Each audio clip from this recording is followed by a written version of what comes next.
I was just sent this beautiful neon sign to check out for you guys, and I can't wait to get it up on the wall. My sister owns an event planning business, and this is gonna look so great in her shop window. This sign is made with LED lights, and it is such great quality and so beautiful. They even send you everything you need to hang it up. The little clips on this chain go right through these little holes. Now that I've got the chain on, I'm gonna hang it up and plug it in. Then you just take this cord and plug it into the power adapter and plug this into the wall. Then the cord has this little switch on it to turn it on. I'm gonna move out of the way so you can see better.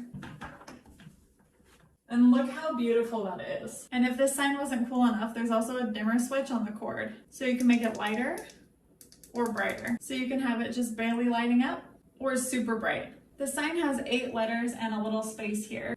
So it's 30 inches by 10 inches at the longest points. And she's gonna take it to pop-up events and hang it on a backdrop, and it's gonna be so beautiful. I got this sign in warm white, but you can choose from 10 color options. It would also be so beautiful with a name in a bedroom, or you could even write Mr. and Mrs. for a wedding, it's a boy or it's a girl for a gender reveal or a baby shower, or even your kiddo's name and then the number of birthday, like Sally's 5th birthday. And it would look so good on their birthday backdrop. This sign is so beautiful, and it would look good in so many places. Because it's customizable, there's so many different things you can do with it.